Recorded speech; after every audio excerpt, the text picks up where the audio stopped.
That's all I get? Sol asked. I don't even know which ocean to look in. The question was directed at Azura, but he knew it was rhetorical.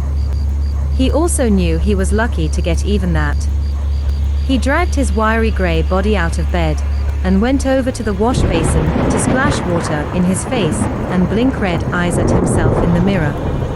He started to turn away when he noticed, behind him in the reflection, a couple of books propped in an otherwise empty shelf.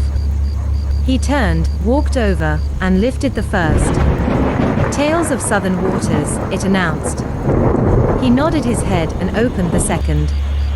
The most current and high adventures of Prince Atribus, this one read. And there, on the frontispiece, was an engraving of a young man's face with a slightly crooked nose. For the first time in years Sol uttered a hoarse laugh. Well, there you go, he said. I'm sorry I doubted you, my prince.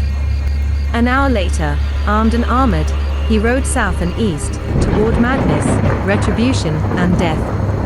And though he had long ago forgotten what happiness was, he imagined it must have been a bit like what he felt now.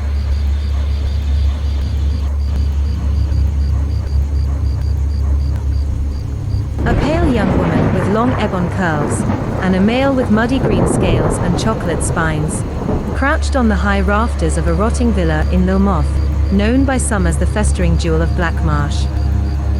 You're finally going to kill me, the reptile told the woman. His tone was thoughtful, his saurian features composed in the faint light bleeding down through the cracked slate roof. Not so much kill you as get you killed, she answered, pushing the tight rings of her hair off her face and pressing her slightly aquiline nose and grey-green gaze toward the vast open space beneath them. It works out the same, the other hissed.